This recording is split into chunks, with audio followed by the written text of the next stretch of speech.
Hi everyone. Some Windows users are reporting that the Windows Security stopped working or not opening.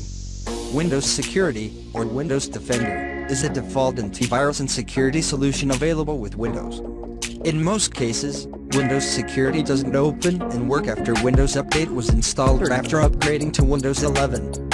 In this video I will show step-by-step guide on how to fix Windows Security not opening or not working on Windows 10 and Windows 11.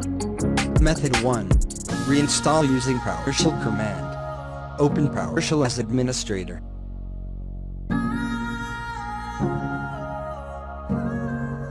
Copy and paste the following command.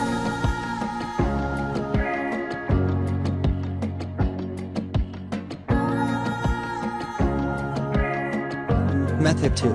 Reset the Windows Security app. Windows Security is storing cached data, so resetting the Windows Security app should fix the problem. Open the Start menu. Select Settings. And click on App Settings. Click on App and Features. Scroll down, find Windows Security.